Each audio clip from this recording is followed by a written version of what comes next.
Praise the lord. ప్రభువైన యేసుక్రీస్తు నామంలో మీకందరికీ కూడా శుభములు తెలియజేస్తూ ఉన్నాను.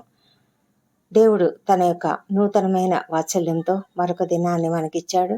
ఆ దేవాది దేవునికి వందనం చెల్లిద్దాం. ఈ దినమంతా కూడా ఆయన మనల్ని జయప్రదముగా నడిపించాలని, మన ప్రతి పనిలో కూడా ఆయన మనకు తోడై ఉండాలని మనం ప్రార్థిద్దాం. అలాగే ఆయనతో నడవడానికి మనం నేర్చుకుందాం. అవును, మనము ఆయనతో నడవాలి కదా. మరి ఈ దినము వాక్యం అదే. ఏంటంటే మన ధ్యాన అంశము దేవునితో నడవడం అంటే ఏంటి? మరి నోవహు అయితే నీతిపరుడు. అతడు ఏం చేశాడు? నిందారహితుడుగా ఉన్నాడు, దేవునితో కూడా నడిచినవాడు. మరి ఆది కాండంలో మరి ఆదామును దేవుడు సృష్టించినప్పుడు ఆదాముతో కూడా నడవాలనుకున్నాడు దేవుడు. కానీ ఆదాము తనకు వచ్చినటువంటి ఆ ఆధిక్యతను తన చేతులారా తనే పోగొట్టుకున్నాడు. ఆ తర్వాత హనోకు దేవునితో నడిచాడు. ఆ తర్వాత ఏం జరిగింది? కొద్ది సంవత్సరాల పాటు అతడు దేవునితో నడిచాడు. కానీ ఆ తర్వాత దేవుడు అతనిని కొనిపోయెను అని రాయబడింది. అంటే అతడు ఏలియాలాగా అతడు కూడా ప్రాణాలతోనే కొనిపోబడ్డాడు. ఇలాంటి గొప్ప సందర్భాలు మనము దేవునితో నడవడం అంటే ఏంటి అని అనుకుంటూ ఉంటాం కదా. ఎందుకు దేవునితో నడవడం అంటే మనకు అర్థం కాదు. మనకు అసలు దేవునితో నడవడం అంటే ఏంటి నిజంగా? ఈ లోకంలో మరి ప్రతి ఒక్కరు కూడా మన నడక విధానం చూసారా? ప్రతి ఒక్కరం కూడా ఒక్కొక్క రకంగా నడుస్తూ ఉంటాము. ఒక్కొక్కళ్ళు అయితే చాలా హరీడ్గా నడుస్తూ ఉంటారు, చాలా త్వరగా నడుస్తుంటారు. వాళ్ళ స్టెప్స్ దగ్గర పడతాయి, చాలా వేగంగా పడతాయి. కొంతమంది అయితే చాలా చాలా పెద్ద పెద్ద అంగలు వేసుకుంటూ చాలా స్పీడ్గా నడుస్తూ వెళ్ళిపోతూ ఉంటారు. కొంతమంది ప్రశాంతంగా నెమ్మదిగా నడుస్తూ ఉంటారు. ఇలా రకరకాల నడకలు మనకున్నాయి. వాటిల్లో మనకు టెన్షన్ ఉండొచ్చు, ప్రెషర్ ఉండొచ్చు, తొందర ఉండొచ్చు, ఇంకేదో ఉండొచ్చు, నెమ్మదిగా ఉండొచ్చు. ఏదైనా సరే మరి మన యొక్క నడక విధానము ఎలాగున్నదో అలాగే దేవునితో మన సంబంధం కూడా అలాగే నడుస్తుంది. అవును, మనము ఎలా నడుస్తున్నాము మీరు గమనించుకున్నారా? మీరు ఎలా నడుస్తున్నారు దేవునితోని? ప్రభువైన యేసుతో కూడా శిష్యులు నడిచారు. అయితే ఆ నడకలో వాళ్ళకు ఏమర్థమైంది? అసలు వాళ్ళకు చాలా రోజుల పాటు అసలు ఆయన వెళ్ళిపోయిన తర్వాత వాళ్ళకేం అర్థం కాలేదు. వాళ్ళు ఒకలాంటి మన భాషలో చెప్పాలంటే ఖిన్న వదనాలతో ఉండిపోయారు. వాళ్ళకు అసలు దిక్కు తెలియలేదు, ఏం చేయాలో అర్థం కాలేదు. ఇంకా తిరిగి మా పనిలోకి మేము వెళ్ళిపోవాలి. మా రొటీన్గా మేము చేసే పనులు ఏదైతే ఇంతకుముందు పాత కాలంలో యేసయ్యతో లేని కాలంలో వాళ్ళు చేపలు పట్టేవారు కదా, చేపలు పడదాంలే అని వెళ్ళిపోయారు కదా. అలాంటి పరిస్థితులు కూడా మనకు రావచ్చు. అయితే దేవునితో నడవడం అంటే ఏంటి? ప్రాముఖ్యంగా మనం చూసినట్లయితే దేవునితో నడవడం అనేది మనము వాక్యము చదవడం ద్వారానే మనం నడవగలుగుతాము. అదైనా కూడా మనం పర్ఫెక్ట్గా నడుస్తున్నామా? చాలాసార్లు మనము వాక్యం చదవాలని మొదలు పెడతాము. ఒక దినం చాలా త్వరగా ఒక చాప్టర్ చదివేసి ఉండిపోతాము. మరి ఒక్కొక్కసారి చాలా ఇంట్రెస్టింగ్గా ఉంటాయి కొన్ని ప్యాసేజెస్. ముఖ్యంగా మరి ఆది కాండంలో కథలు లాగా యాకోబు జీవితమైన, అబ్రహాం జీవితమైన, యాకోబు జీవితమైన, ఇస్సాకు జీవితమైన, ఇలా వీళ్ళ జీవితాలను చూస్తూ ఉంటే మరి ఒక చాలా శ్రద్ధగా గబగబా చదువుకుంటూ వెళ్ళిపోతాం. ఎందుకంటే అది కథలాగా ఉంది కనుక. అదే కొన్ని అంశాలైతే మనకు అసలు మింగుడు పడవు కదా, మనకు అర్థం కావు. అయితే దేవుడు మనతో ప్రతి సమయంలో కూడా మనము నిదానంగా చదువుతున్నామా, వేగంగా చదువుతున్నామా అని కాదు, కానీ మనం మనసు పెట్టి చదువుతున్నామా లేదా అనేది మనకు చాలా ప్రాముఖ్యమైనది. మనము ఒక్కొక్కసారి మనం వాకింగ్ చేస్తూ ఉన్నప్పుడు మనతో పాటు ఎవరైనా ఉన్నారనుకోండి, వాళ్ళతో నడుస్తూ ఉన్నప్పుడు కూడా చాలాసార్లు మనం ఏదో కామన్గా ఏదో మాట్లాడుతూ వెళ్తాం, కానీ నిజంగా వాళ్ళ గురించి శ్రద్ధగా వారి ఏంటి అన్న విషయాలు మనం పట్టించుకోం కదా. అలాగే మన జీవితంలో మనము వాక్యం చదువుతూ ఉన్నప్పుడు దేవుని గురించి మనం చదువుతున్నాము, ఇక్కడ దేవుడు మనతో ఏం మాట్లాడాలనుకుంటున్నాడు అనేది మనం అర్థం చేసుకుంటున్నామా? అదే కదా నడక అంటే. అనుదినము మనము వాక్యం చదివినప్పుడు దేవుడు మనతో మాట్లాడాలని ప్రయత్నిస్తున్నాడు. మరి ఆ వాక్యం ద్వారా ఆయన ఒక హెచ్చరిక అయినా చేస్తాడు, ఒక ఉపదేశమైనా ఇస్తాడు, లేకపోతే ఒక వాగ్దానమైనా ఇస్తాడు, ప్రవచనమైనా ఉండొచ్చు. మరి మన జీవితాలతో దేవుడు మాట్లాడాలని, మనతో ప్రతి ఒక్కరితో కూడా మాట్లాడాలని ఆయన కోరుకుంటున్నప్పుడు మన నడక విధానం కూడా మనం మార్చుకుందామా?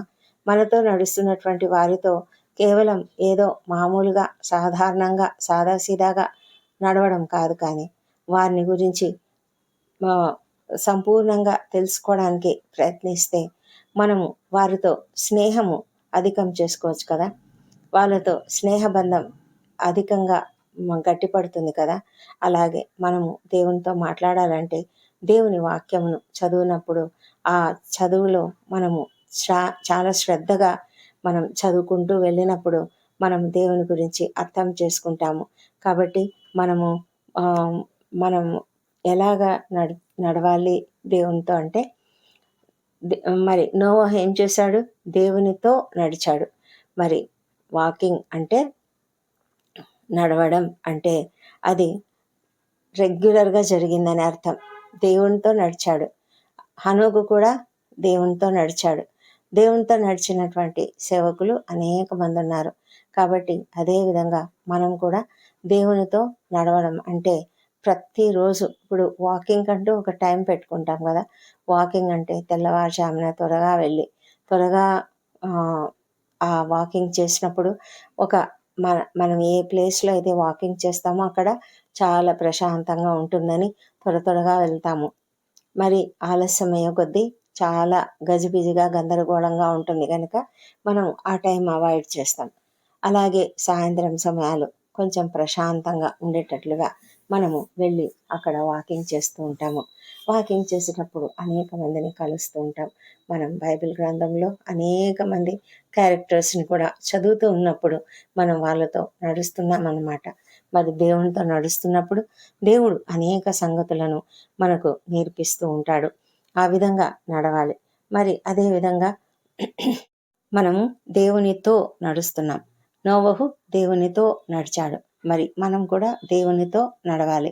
మరి అంటే ఆయనతో పాటుగా నడుస్తున్నాం అన్నమాట. నడవడం అంటే ఎలాంటిదంటే, దేవుడు మనకు తోడు. మనము వాకింగ్కి వెళ్ళినప్పుడు ఎవరో ఒకరిని తోడు తీసుకెళ్తుంటాం కదా ఒక్కొక్కసారి. అయితే అక్కడ వాకింగ్కి వెళ్ళినప్పుడు అక్కడ కూడా కొంతమంది తోడవుతూ ఉంటారు. అయితే మనం దేవునితో ఉన్నప్పుడు దేవుడు మనకు తోడై ఉంటాడు. ఆయనే మనకు తోడు. ఇమ్మానుయేలు, ఆయన మనకు తోడుగా ఉంటాడు. కాబట్టి మనము ఆయనతో నడవాలి. మనం ఎప్పుడు నడిచినా, ఎక్కడ నడిచినా మనకు దేవుడు తోడుగా ఉంటాడు. నీవు ఒంటరిగా లేవు. నీకు తోడుగా దేవుడు ఎల్లప్పుడూ కూడా ఉంటాడు. నీ ప్రతి సమయంలోనూ, ప్రతి అవసరతలోనూ కూడా ఆయన నీకు తోడుగానే ఉంటాడు. దేవునితో అంటే దేవుడు మన క్రియేటర్, నిన్ను నన్ను సృష్టించినటువంటి దేవుడు.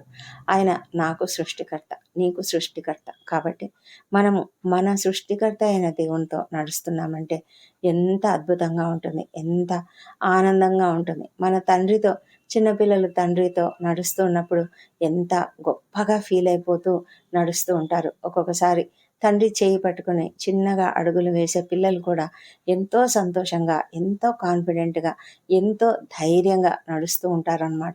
ఎందుకంటే అది దేవునితో ఉన్నటువంటి తండ్రితో ఉన్నటువంటి వారి అనుబంధం. అలాగే దేవునితో మనం ఉంటే మనకు కూడా అలాంటి ధైర్యం వస్తుంది, అలాంటి కాన్ఫిడెన్స్ వస్తుంది, అలాంటి గొప్ప ఏమంటాం మనము, ఒక తోడు, మనకు ప్రేమ, అందులో అభిమానం ఉంటుంది, సమస్తం ఉంటుంది అందులోనే. ఎందుకంటే మనకున్నటువంటి బాండేజ్, మనకున్నటువంటి కనెక్షన్ అలాంటిదన్నమాట. దేవునితో సహవాసం అంటే ఎంతో సంతోషకరమైనటువంటిది, మనకు ఎంతో ఆనందాన్ని కలుగజేసేది. కాబట్టి మనం కూడా దేవునితో నడుద్దామా? ప్రతిరోజు నడుద్దాం. దేవునితో నడవడం ఎంతో సులభం కదా. మరి మనము ఎలాగైతే ఈ లోకంలో ప్లాన్స్ వేసుకుంటూ ఉంటామో అలాగే మనకు వీలైనప్పుడు, మన వీలైనంత అంటే ఖచ్చితంగా ఒక సమయం అనేది కేటాయించుకొని నడవడం అనేది చాలా ప్రాముఖ్యమైన విషయం. ఆ విధంగా మనం గడపడానికి దేవుడు మనకు కృప చూపించినట్లుగా మనము ప్రార్థన చేద్దాం. దేవుడు ఈ కృపావార్తను దీవించునుగాక. సర్వశక్తిమంతుడా, గొప్ప దేవ, నీకు వందనములు, స్తోత్రం నాయన. మా ప్రభువు గొప్ప దేవుడవు, సర్వశక్తిమంతుడవు, సృష్టికర్తవు, నన్ను సృష్టించిన దేవుడవు, మా అందరినీ సృష్టించినటువంటి దేవుడు. తండ్రి, నీతో నడవడం ఒక గొప్ప భాగ్యం. అలాంటి గొప్ప ఆ ఆ విధానాన్ని మాకు నేర్పించండి. అవును ప్రభా, నీవు తప్ప మాకెవరున్నారు నాయన? నీవే మాకు తోడు నీడగా ఉంటున్నావు. ఇమ్మానుయేల్ దేవుడు తండ్రి, మాకు తోడై ఉండే దేవుడు. మేము ఎప్పుడు నడిచినా, ఎక్కడ నడిచినా మీరు మాకు తోడుగా ఉంటారు. మా తండ్రి, మా ప్రతి స్థలంలో మీరు మాకు తోడుగా ఉంటారు. మా నడక, మా మాట, మా తలంపు, మా క్రియ సమస్తంలో మీరు మాకు తోడుగా ఉంటారు. కాబట్టి మేము నీకు వందనాలు చెల్లించుకుంటున్నాం ప్రభా. నీతో అత్యంత సన్నిహిత సంబంధం మేము కలిగి ఎంతో సంతోషంగా జీవించడానికి మాకు సహాయం చేయమని ప్రార్థిస్తున్నాం ప్రభా. మా తండ్రి దేవా, ఈ ఉదయ కాలంలో తండ్రి మీరు మాకు ఇచ్చిన ఈ గొప్ప వాక్యమును బట్టి నీకు వందనములు. మా తండ్రి దేవా, మీరు మాతో నడిచే దేవుడు, మాతో నడవాలని మీరు కోరుకునేటువంటి దేవుడు మా ప్రభా. మరి ఆ విధంగా కోరుకుంటారు కాబట్టి అందరూ కూడా తండ్రి మరి నీతో నడవాలని ఇష్టపడతారు. మరి సేవకులు ఎంతోమంది నీతో నడుస్తున్నారు. ఎంతోమంది మరి బైబిల్ గ్రంథంలో అనేకులు మరి నోవహు తర్వాత అబ్రహాం తర్వాత ఇస్సాకు, యాకోబు, యోసేపు, ఇలా ప్రతి ఒక్కరు కూడా నీతో నడిచినటువంటి వారే తండ్రి. మరి అలాంటి గొప్ప కృపను మాకు అనుగ్రహించమని, మమ్మల్ని ఆ విధంగా నడిపించమని ప్రార్థిస్తున్నాం తండ్రి. మా తండ్రి, నీవు మా చేతిలో ఈ గొప్ప బైబిల్ గ్రంథాన్ని ఉంచావు. మరి ఇలాంటి గొప్ప ధన్యత మాకు మీరు అనుగ్రహించినందుకు వందనములు. వాక్యం ద్వారా మేము అనేక విషయాలు తెలుసుకుంటాము. మీరు మాతో మాట్లాడతారు, మాకు హెచ్చరికలు ఇస్తారు, మమ్మల్ని నడిపిస్తారు, మాకు మార్గం చూపిస్తారు, మాకు ఉపదేశం ఇస్తారు, మాకు వాగ్దానాలు ఇస్తారు, మాకు ప్రవచనాలు ఇస్తారు. ఇన్ని రకాలుగా మీరు మాతో మాట్లాడతారు ప్రభా. అందుని బట్టి నీకు వందనాలు చెల్లించుకుంటూ మా ప్రభా, అలాంటి మేము సమయం మంచిగా చక్కగా సమయం గడపడానికి కృప చూపించమని వేడుకొంచున్నాము. దయగల మా దేవ, ఈ దినమంతా మాకు తోడై ఉండండి. మా పనిలలో, మా ప్రతి పనిలో తోడై ఉండండి. మమ్మల్ని చక్కగా నడిపించండి తండ్రి. మా ఉద్యోగ జీవితాలలో మాకు కావాల్సిన శక్తిని, బలమును, జ్ఞానమును, మరి స్కిల్స్ను అనుగ్రహించినాను చక్కగా మా పనులు జరిగించడానికి సహాయం చేయమని వేడుకొంచున్నాము. అదేవిధంగా ప్రభా, మరి మేము నీకు మహిమకరంగా జీవించాలి. చిన్న బిడ్డను దీవించండి తండ్రి. మరి చదువుకుంటున్న విద్యార్థులను దీవించండి. వారందరూ కూడా చక్కటి మార్గంలో నడుచుకుంటూ మంచి జీవితం జీవించడానికి, చదువులో రాణించడానికి సహాయం చేయండి. ఈ దినం ఇంటర్వ్యూలకు హాజరవుతున్న ప్రతి ఒక్కరికి విజయం అనుగ్రహించండి ప్రభా. ఎంతమంది అయితే ఉద్యోగాలు లేక కృంగుదలలో ఉన్నారో వారిని అందరినీ లేవనెత్తమని ప్రార్థిస్తున్నాము. అదేవిధంగా ప్రభా, మరి మీ కృప చేతనే ప్రతి మార్గము, అనేక మార్గాలు వారి ఎదుట తెరవండి మా ప్రభా. నాయన, ఏ చిన్న పని అయినా తండ్రి దాన్ని ఆశీర్వదించమని వేడుకొంచున్నాం తండ్రి. మా ప్రభా నాయన, మరి ఎంతమంది అయితే వివాహ ప్రయత్నాలు చేస్తున్నారో వారికి సఫలత అనుగ్రహించండి మా తండ్రి దేవా. మరి నీ సన్నిధిలో సంతానం కొరకు ఎదురు చూసిన వారిని ఎత్తి పట్టుకుంటున్నాము. వారిని మీరు దర్శించండి. వారిలోని పునరుత్థాన శక్తిని ప్రవేశపెట్టి చక్కటి సంతానంని వారికి అనుగ్రహించమని ప్రార్థిస్తున్నాము. గర్భిణీ స్త్రీలను ఆశీర్వదించండి. వారికి సుఖమైన ప్రసవం అనుగ్రహించమని వేడుకొంచున్నాం తండ్రి. ప్రతి కుటుంబాన్ని దీవించండి. కుటుంబాలలో సమస్యలను తీర్చండి. శాంతిని, సమాధానం అనుగ్రహించండి ప్రభా. కలతలు, కన్నీళ్ళు, మరి మనస్పర్ధలు లేకుండా చేయమని వేడుకొంచున్నాం ప్రభా. మా తండ్రి, ప్రతి ఒక్కరూ ప్రతి కుటుంబం నీ కుటుంబంగా ఉండాలి. ప్రతి కుటుంబం కూడా నీకు మహిమకరంగా ఉండాలి. నేనును నా ఇంటి వారిని యెహోవాను సేవించదమన్న రీతిగా ప్రతి ఒక్కరూ ఉండడానికి సహాయం చేయమని ప్రార్థిస్తున్నాం తండ్రి. వృద్ధులను, చిన్నారులను దీవించి వారికి అందరికీ మంచి ఆరోగ్యం అనుగ్రహించండి. ముఖ్యంగా సీజనల్గా వచ్చే రకరకాల వ్యాధుల నుంచి ప్రతి ఒక్కరికి విడుదల దయచేయమని ప్రార్థిస్తున్నాము మా ప్రభా. ఎంతమంది అయితేనైనా తీవ్రమైన అనారోగ్యంతో బాధపడుతూ హాస్పిటల్స్లో ఉన్నారో వారికి అందరికీ తప్పకుండా స్వస్థత అనుగ్రహించమని వేడుకొంచున్నాం ప్రభా. మరి వారు తీసుకుంటున్న ట్రీట్మెంట్ చక్కగా పనిచేయనట్లుగా సహాయం చేయండి మా తండ్రి. నీవు స్వస్థపరిచే దేవుడవు, ప్రతి ఒక్కరిని స్వస్థపరచగలిగిన శక్తిమంతుడవు మా ప్రభా. కుటుంబాలలో వారిని గురించి ఎంతగానో ఆందోళన చెందుతూ ఉంటుండగా ప్రభా, కృప చూపించి నాయన ప్రతి ఒక్కరిని కూడా దీవించి నాయన స్వస్థపరచమని వేడుకుంటున్నాము. ఎంతోమంది భయంకరమైన వేదనకరమైన పరిస్థితులలో ఉన్నారు. క్యాన్సర్ వ్యాధులతో ఉన్నారు ప్రభా. మరి గుండె జబ్బులతో బాధపడుతున్నటువంటి వారు, లంగ్స్‌లో ప్రాబ్లమ్స్‌తో, బ్రెయిన్‌లో ప్రాబ్లమ్స్‌తో, లివర్ ప్రాబ్లమ్స్‌తో ఉన్నారు తండ్రి. వారిని అందరినీ కూడా స్వస్థపరచండి. కిడ్నీ వ్యాధులతో ఉన్నటువంటి వారిని స్వస్థపరచండి ప్రభా. ప్రభా నాయన, ప్రతి కిడ్నీ యేసు నామములో పనిచేయునుగాక. మా తండ్రి దేవా, పనిచేయని కిడ్నీలు పనిచేయనట్లుగా సహాయం చేయండి. మా తండ్రి దేవా, అద్భుతమైన ఆశ్చర్యకరమైన ఫలితాలు వారికి చూపించి నాయన స్వస్థతనిచ్చి క్షేమంగా ఇంటికి చేర్చమని, వారికి సంతోషం అనుగ్రహించమని ప్రార్థిస్తున్నాం ప్రభా. మా తండ్రి దేవ, అన్యాయాలకు అక్రమాలకు గురైన వారిని మీరు దీవించి వారి పట్ల వ్యాజ్యమాడి తండ్రి వారికి న్యాయం జరిగించమని ప్రార్థిస్తున్నాం ప్రభా. నీకు అసాధ్యమైనది ఏదీ లేదు తండ్రి. మా ప్రభా, ఉద్యోగ జీవితాలలో ఎంతమంది అయితే అవమానాలు ఎదుర్కొంటున్నారో వారిని అందరినీ కూడా మీరు బాగు చేయండి. అధికారుల మనసులను మార్చండి, కొలీగ్స్ మనసులను మార్చండి. అక్కడంతా కూడా శాంతి సామరస్యత ఉండునట్లుగా సహాయం చేయమని వేడుకొంచున్నాం ప్రభా. ఎంతమంది అప్పుల బాధతో, ఆర్థిక ఇబ్బందులతో బాధపడుతూ సతమతమైతూ కృంగి ఉన్నారో వారిని అందరినీ లేవనెత్తండి ప్రభా. తగిన సహాయం అనుగ్రహించమని వేడుకొంచున్నాము. వీసాల కొరకు ప్రయత్నాలు చేస్తున్నటువంటి యవనస్తులను దీవించిన తప్పకుండా వారికి సహాయం చేయమని ప్రార్థిస్తున్నాం తండ్రి. మా తండ్రి దేవా, రక్షణ లేని ప్రతి ఒక్కరిని మీరు దర్శించండి తండ్రి. వారి హృదయాలను తెరవండి, వారి మనోనేతలను తెరవండి తండ్రి. వారితో మీరు మాట్లాడండి దేవా. మరి వారి మనసులను మార్చండి. మీకు మాత్రమే సాధ్యం ప్రభా. మీరు మాత్రమే వారిని నీ వైపునకు ఆకర్షించుకోగలగలరు తండ్రి. గొప్ప దేవా, నీకు సహాయం చేయమని, ప్రతి కుటుంబంలో సంతోషం అనుగ్రహించమని ప్రార్థిస్తున్నాం. వ్యసనాలకు గురై ఎంతమంది భయంకరమైన జీవితం జీవిస్తున్నారో వారిని కూడా మీరు దీవించి నాయన మార్చమని ప్రార్థిస్తున్నాం తండ్రి. దయమేడ మరి ప్రపంచమంతటా శాంతి సమాధానములను అనుగ్రహించమని వేడుకొంచున్నాము. ఇశ్రాయేల్ దేశంను దీవించండి, యెరూషలేమును దీవించి వారి నగరులలో క్షేమమును, వారి ప్రాకారములలో నెమ్మదిని దయచేయమని ప్రార్థిస్తున్నాం.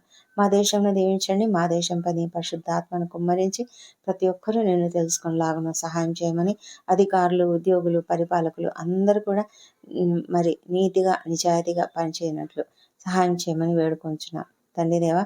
ఈ దినం బర్త్డేలు, వివాహదినం జరుపుకుంటున్న బిడ్డలను దీవించండి. గడిచిన సంవత్సరం అంతా మీరు వారికి చేసిన ప్రతి మేలును బట్టి నీకు వందనములు తండ్రి. రాబోయే సంవత్సరంలో ఇంకా అధికమైన మేలులను వారికి అనుగ్రహించమని ప్రార్థిస్తున్నాం. మా ప్రభా తండ్రి, వారి జీవితంలో వారికి ఉన్న ప్రతి సమస్యను కూడా తొలగించి కొరతలన్నీ తీర్చమని ప్రార్థిస్తున్నాం తండ్రి. మా ప్రార్థనలన్నీ మీరు అంగీకరించి జవాబులు ఇచ్చినందుకు నీకు వందనములు. ఈ ప్రార్థనలన్నీ మా ప్రభువును, మా ప్రియ రక్షకుడునైన యేసుక్రీస్తు నామంలో అడిగి పొంది ఉన్నామని నమ్ముతూ నీకు స్తోత్రం చెల్లిస్తున్నాం తండ్రి. Amen, amen.